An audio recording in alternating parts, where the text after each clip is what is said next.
அவர்களுடைய நினைவை போற்றி அவர் கொண்ட கனவை சுமந்து பயணிக்க உறுதியேற்கிற ஒரு புனித நாள். துப்பாக்கி குண்டுகளையும் பீரங்கி குண்டுகளையும் எதிர்த்து வாளையும் வேளையும் வைத்துக் கொண்டு வெள்ளையர் படையை விரட்டி அடித்து தோற்கடித்து வென்ற மறவன் எங்களுடைய பாட்டனார். பீரங்கி குண்டுகள் தொலைக்க முடியாத கோட்டையை மண் சுவற்றிலே கட்டி எழுப்பியிருந்த மகத்தான ஒரு மகன். இன்றைக்கு தமிழ் இளம் தலைமுறையினர் மான உணர்வும் இன உணர்வும் கொண்டு வீரத்தோடு வெகுண்டு எழுகிறார்கள் என்றால் அது எங்கள் பாட்டனார் நடந்து சென்ற அந்த வழித்தடம்தான். பேரை உச்சரிக்கும் போதே சோர்ந்து துவண்டு கைகட்டி வாய்புத்தி அடிமை நிலையில் இருக்கிற தமிழ் சமூகத்தின் பிள்ளைகளுக்கு தன்மான உணர்வும் இனமான உணர்வும் வீரமும் உணர்வு எழுச்சி கொண்டு பொங்கும். அப்படிப்பட்ட வீர மறவனினுடைய வரலாறு இந்த நிலத்தில் மறைக்கப்பட்டிருக்கிறது. அவன் பேர பிள்ளைகள் மரியாதை செய்ய வேண்டுமென்றாலும் அவன் வாழ்ந்த இடத்திற்கு வந்துதான் செய்ய வேண்டியது இருக்கிறது. இங்கே வந்தவர்கள் போனவர்களுக்கெல்லாம் தெருவுக்கு தெரு சிலை, எங்கும் மரியாதை செய்யக்கூடிய வாய்ப்பு. ஆனால் எங்க பாட்டனாருக்கோ எங்கள் பாட்டி வேலு நாச்சியாருக்கோ மருதுபாண்டிக்கோ அது இல்லை. ஐயா சேதுராமன் அவர்களுடைய பெரும் முயற்சியில் மதுரை தெப்பக்குளத்துக்கு அருகில் ஒரு சிலை நிறுவப்பட்டிருக்கிறது. பாட்டனார் மருதுபாண்டி. நெற்கட்டான் சேவலை விட்டு அரையடி கூட எங்கள் பாட்டனினுடைய அடையாளங்களை இவர்கள் நகர்த்தவில்லை. இன்றைக்கு சங்கரங்கோயிலிலே எங்க பாட்டனார் இருந்ததற்கான அந்த அறை இருக்கிறது என்கிறார்கள். அங்கே அவருக்கு ஒரு சிலையை நிறுவ வேண்டும் என்பது நெடுநாள மக்களினுடைய கோரிக்கையும் விருப்பமாக இருக்கிறது. அதை இந்த ஆட்சியாளர்கள் கண்டுகொள்ளவும் இல்லை, நிறைவேற்றவும் இல்லை. எங்களுடைய பாட்டன் பூலித்தேவன் அவருடைய நினைவு நாளிலே அவன் பேர பிள்ளைகள் உறுதியேற்கிறோம்.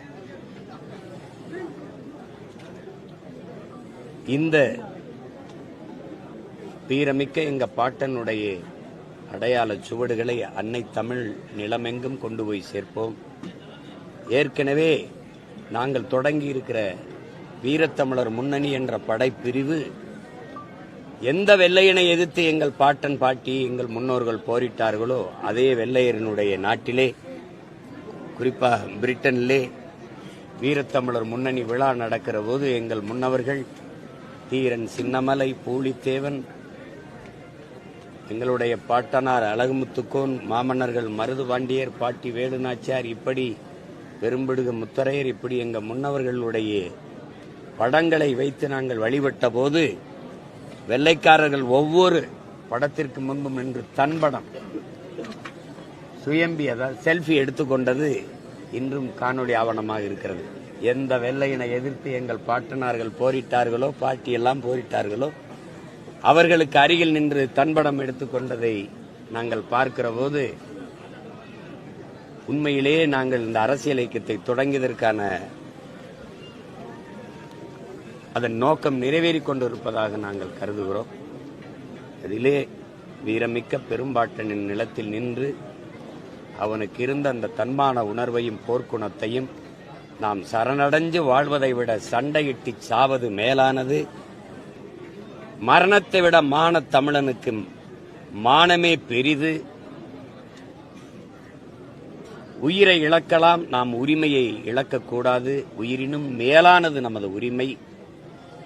அடிமை வாழ்வினும் சுதந்திர சாவு மேலானது என்ற முழக்கங்களை முன்வைத்து வீர போர் புரிந்த மான மறவன் எங்கள் பாட்டனார் பூலித்தேவனின் நினைவை போற்றி அவர் கொண்டிருந்த அந்த உயர்ந்த நோக்கத்தை அன்னைக்கு வெள்ளையனுக்கு மட்டும் அடிமைப்பட்டு விடக்கூடாது, ஒரு நாட்டிற்கு அடிமைப்பட்டு கிடந்த நாட்டை எதிர்த்து போரிட்ட எங்கள் முன்னவர்கள் இன்றைக்கு உலகில் ஒவ்வொரு நாட்டுக்கும் என் நாடு அடிமைப்பட்டு கிடக்கிறது, கொடிய கொள்ளைக்காரர்களிடத்தில் அடிமைப்பட்டு கிடக்கிறது.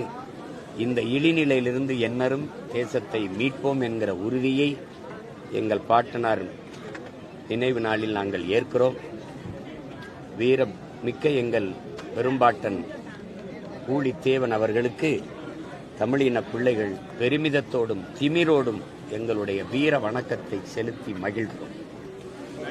நடிகர் விஜய் இப்ப தேர்தல் சுற்றுப்பயணத்தை தொடங்குறதுக்கு அந்த வண்டி வாகனம் எல்லாமே தொடங்கிருக்காங்க. நீங்க எப்படி பாக்குறீங்க? அவரால் அரசியல் மாற்றம் ஏதாவது ஏற்படுமா? இந்த இடம் அதுக்கான இடம் இல்ல. டிஎன்பிஎஸ்சில ஒரு கேள்வி கேட்டிருக்காங்க. இல்ல அது விடுங்க, அது கேள்வி அது தவிர்ப்போம். வேற ஏதாவது நீங்க டிஎன்பிஎஸ்சில ஒரு கேள்வி கேட்டிருக்காங்க. அதாவது ஐயா வைகுண்டர் அவருடைய வேற ஒரு பெயர், அதை முடிசூடும் பெருமாள் அப்படிங்கறத காட் ஆஃப் ஹேர் கட்டிங் அப்படின்னு சொல்லி இங்கிலீஷ்ல மொழிபெயர்த்திருக்காங்க. டிஎன்பிஎஸ்சி எக்ஸாம்ல எப்படி பார்க்குறீங்க? அந்த அளவிற்கு அறிவார்ந்த பெருமக்கள்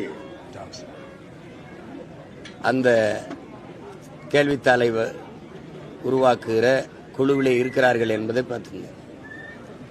முடிசூடும் பெருமான் எங்க இருக்குது, முடிவெற்ற பெருமான் எங்க இருக்குதுன்னு இந்த இவங்க நாட்டை கொடுத்த நம்ம நாண்டுகிண்டு சாகிறதா இல்ல அவங்கள தூக்கில போடுறதான்னு தான் தெரிய மாட்டேங்குது. என்ன இளவோ இது ஒவ்வொன்னா கேட்கக்கூடாது, மொத்தமா கொளுத்தணும். அதுக்கு கொஞ்சம் பொறுத்துருங்க. இவர் அது சரி பண்ணுவோம். இதை விட அதாவது இதுல இன்னும் பல கேள்விகள் இருக்கு. ரொம்ப விஷயத்து ஆமா, திருக்குறள் ஆமா. அப்புறம் என்ன சொல்றது, அது கேள்விகளை மறந்துட்டேன், நான் எடுத்து வச்சிருக்கேன். ரொம்ப அருமையான கேள்வியெல்லாம் இருக்குது. அதாவது நமக்கு நாமே பயணம், விடியட்டும் பயணம் எப்ப தொடங்குச்சு. ஆனா அந்த தலைவர் என்ன சொல்றாரு தெரியுமா, எந்த அரசியல் கேள்விகளும் வராம பார்த்து கொண்டோங்கிறவங்கள. ஏன்னா அந்த தலைவரை நியமிச்சது இந்த அரசுனால. விடியட்டும்ங்கிற பயணம் எப்ப தொடங்குச்சு, எவ்வளவு அறிவுபூர்வமான. இப்ப இந்த ஆட்சி, இந்த அரசு முடியட்டும்ங்கிற பயணம் இங்க எங்க பாட்டன் இருந்து தொடங்குது. வேற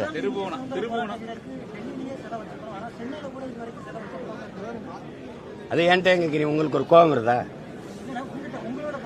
நான் கேட்கிறேன், உங்களுக்கு கோபம் வருது இல்ல, எனக்கு கோபம் இருக்கு. என் பாட்டனுக்கு இல்ல, என் பாட்டிக்கு இல்லை. என் பாட்டனுக்காவது அவன் நினைவிடத்துல ஒரு ஆள் உயரத்துக்காவது சிலை இருக்கு. எங்க பாட்டி வேலுநாச்சியார் சிலை பாத்தீங்கன்னா மரப்பாச்சி பொம்மை கூட கொஞ்சம் பெருசாரு. அப்ப நம்மளை தொடர்ச்சியா அமதிப்பான். 4ஆம் தமிழ்ச்சங்கம் வச்சு தமிழ் வளர்த்த எங்க பாட்டன் வள்ளல் பாண்டித்துரத்தேவர் சிலை பத்திரிக்கல, நெஞ்சு வெடிக்கிற அளவுக்கு வெறி வரும். அது என்னன்னா அந்த நேரம் பேசுறோம், நம்ம ஒரு நினைவுல பேசுறோம், அப்படி கோவப்படுறோம். அப்புறம் தேர்தல் நேரத்தில் அது நீர்த்து போகுது.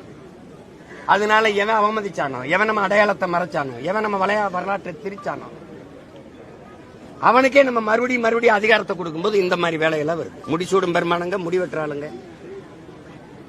இதை படிக்கிறவன் என்ன நினைப்பா? இதுவது இல்லை, மருதுபாண்டி வேலுநாச்சியார் சிவகங்கை விட்டு காலாறுவேல் விட்டு அரையங்கள நேரில்ல. நான் தான் ஊரா போய் மருதுபாண்டிக்கு வணக்கம் சிவகங்கை நடத்தணுமான்னு சேலத்தில் போய் நடத்தினது நான் தான். எங்க இருக்கு சிலை?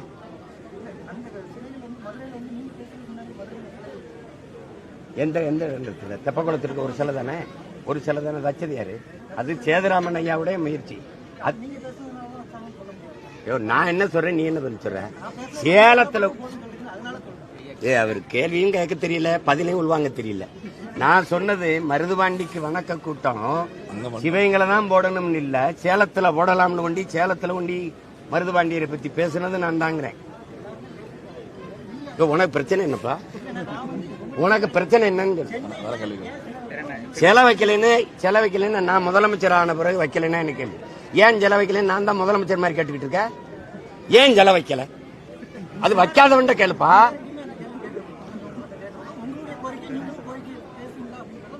கோரிக்கை இப்ப கூட தான் பேசிட்டு இருந்தா, முழக்கத்துல கூட இப்ப கூட பேசுறோம். தம்பி Thiruppuvanam case sir, CBI charge sheet file பண்ணியிருக்காங்க. அதை வந்து கோர்ட் திருப்பி அனுப்பிடுச்சு. சார்ஜ் ஷீட் தப்பு தவறுமாக இருக்கிறது, திருத்தி அனுப்புங்கன்னு சொல்லி சார்ஜ் ஷீட்டை திருப்பி அனுப்பி எப்படி பார்க்குறீங்க? இது ஒரு பெருமை தானே நமக்கு. ஒரு வழக்கை கூட ஒழுங்கா எழுதி கொண்டு போக முடியாத ஆளுகளை எல்லாம் நம்ம வச்சுக்கிட்டு எந்த இடத்துல சரியா இருக்கு சொல்லுங்க? உங்களுடன் ஸ்டாலின் மனு பூரா வாங்கி சாக்கடை குழியில சாக்கடை தண்ணியில போட்டு போறது தானே. இது நம்மளுடைய தரத்தை தாழ்த்தி காட்டுறது தான். இது RSS வந்து அதிமுக இயக்கினால் என்ன தவறு அப்படின்னு ஒன்றிய அமைச்சர் முருகன் சொல்லியிருக்காரு. அதை வந்து இன்னைக்கு அமீர் வந்து இதை விட கேவலம் வேற எதுவுமே இல்லை அப்படிங்கிற மாதிரி இயக்குனர் அமீர் வந்து பேசியிருக்காரு. அது நீங்க எப்படி பாக்குறீங்க? அவர் பேசுறாரு இவர் பேசுறாருன்னா சொல்லிட்டு இருக்க வேண்டியது இல்லை. அவங்க இயக்கிறதா சொல்றாங்க. ஐயா இலக்கணேசன் இறந்ததுக்கு இத்தனை பேர் அந்த கட்சியில் இருக்கும்போது ஆளுநர் இருக்காரு, அவங்கள சார்ந்தவர் எல்முருகன், இதே எல்முருகன் இருக்கிறாரு. அம்மா நிர்மலா சீதாராமன் ஐயா மூப்பனாருக்கு வணக்கம் செலுத்த வந்தாங்க. அவங்க கிட்ட மலர் வளையத்தை கொடுத்து என் சார்பா வைங்கன்னு இருக்கலாம். அந்த கட்சியின் மாநில தலைவர் எங்க மாமா நயனார் நாயர் இருக்கிறாரு, அவர்கிட்ட கொடுத்து வைக்க சொல்லியிருக்கலாம். இவங்க கூட்டணி வச்சிருக்க எதிர்கட்சி தலைவர் ஐயா எடப்பாடி பழனிசாமி கொடுத்து வைக்க சொல்லியிருக்கலாம். தமிழக முதல்வர் ஐயா ஸ்டாலின் கொடுத்து என் சார்பான வணக்கத்தை நீங்க மலர் வளையத்தை வைத்து இலக்கணேசனுக்கு செலுத்துங்கன்னு ஐயா ஸ்டாலின் கொடுக்க வேண்டிய அவசியம் என்ன? இதை எப்படி எடுத்துக்கிறது தம்பி? அண்ணனை பாருங்க, இதை எப்படி எடுத்துக்கிறது? சரி, எல்லா மாநிலத்திலையும் டாஸ்மார்க் இந்த சாராய இதன் மேல ரைடு போன இடத்துல எல்லாம் சோதனை போன இடத்துல வழக்கு பதிஞ்சு சிறைப்படுத்திருக்காங்க. இங்க எத்தனை ரைடு வந்திருக்கு? ஏன் எந்த நடவடிக்கை இல்லை? எல்லார் வீடுகளையும் ஈடி ரைடு போச்சுல, ஏன் எந்த நடவடிக்கை இல்லை? ரைடு போனது தெரிஞ்சது, வெளியில வந்ததும் தெரியல, நடவடிக்கையும் தெரியலையே. காரணம் என்ன சொல்லுங்க, நீங்க சொல்லுங்க. இதுல இருந்து என்ன தெரியுது? ரெண்டு பேருமே ஒரே ஆளுக தான். இததான் எங்க தாத்தா காமராஜ் ஒரே குட்டையில ஒரு மட்டைங்கிறாரு. இப்ப நாங்க அந்த மட்டையை பிரிச்சு நாரா திரிக்கிறத நம்ம வேலை. இப்ப இதுல என்ன இவங்களுக்குள்ள வேறுபாடு கண்டுட்டீங்க? என்ன வேறுபாடு கண்டுட்டீங்க? ஆபரேஷன் சிந்தூர் அதுக்கு முதலா பேரணி நடத்தி அந்த போரை வாழ்த்தின ஆலியார். இந்தியாவில் பாரதிய ஜனதா எத்தனை மாநிலத்தை ஆளுது? அந்த மாநில முதல்வர் கூட செய்யாத வேலையை தமிழ்நாட்டில் முதலா அந்த பாகிஸ்தானுக்கு எதிரான ஆபரேஷன் சிந்தூர் அந்த போரை ஆதரிச்சு பேரணி நடத்தின ஆலியார் தமிழ்நாட்டு முதலமைச்சர் தான். அதுக்கு பிறகுதான் டெல்லி முதலமைச்சரே நடத்தினாங்க. இப்ப இதை எப்படி எடுத்துக்கிறது? காரணம் ரைடு தான். உங்களுக்கு புரியுது நினைக்கிறேன். காரணம் அவங்க இங்க பாருங்க, அவங்க நேரடியா கூட்டணியில் இருக்கிறாங்க, இவங்க தெரியாம கூட்டணியில் இருக்காங்க. ரெண்டு பேரும் ஒன்னாதான் இருக்காங்க.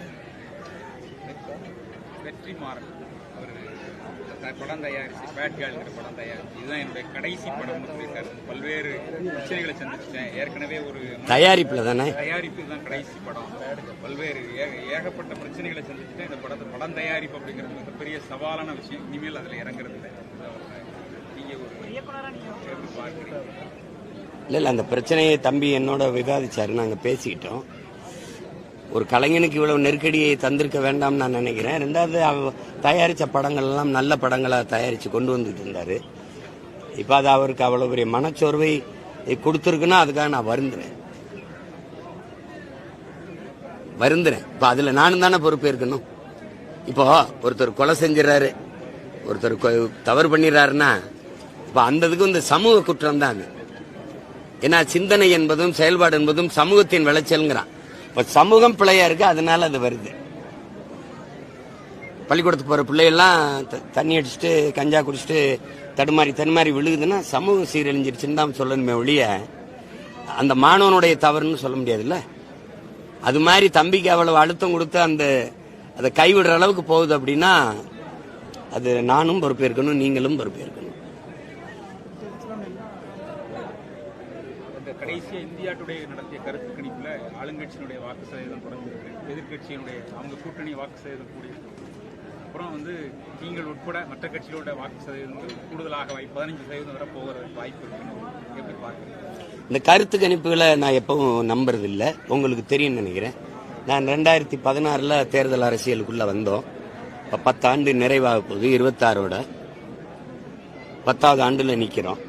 எந்த இடத்துலயும் இந்த கருத்து கணிப்புல எனக்கு இவ்வளவு வாக்கு வரும்னு சொன்னதில்லை, நான் வளர்வேன்னு சொன்னதில்லை, நான் போட்டியிடுறேனுங்கிறதையும் சொன்னதில்லை. உங்களுக்கு சொல்றதை உண்மையே சொல்றேன். இதுல யாரும் சொல்ல மாட்டாங்க, இப்பவும் சொல்ல மாட்டாங்க, போட்டியிடுறோம்னு சொல்ல மாட்டாங்க. எனக்கு எவ்வளவு வரும்னு நீங்க 4 வரும், 3 வரும், 5 வரும். நான் 8.5 விழுக்காடு தொட்டேன். இப்ப யார் மேல வழக்கு போட்டு பண்ணலாம்? இதெல்லாம் அவங்களுக்கு சும்மா உட்கார்ந்துட்டு ஒரு இடத்துல உட்கார்ந்து இது இப்படி வரும் அப்படி வரும். ஒரே மாதிரி எல்லா தொலைக்காட்சியும் ஒரு கருத்தை பதிவு பண்ணா அது கருத்து.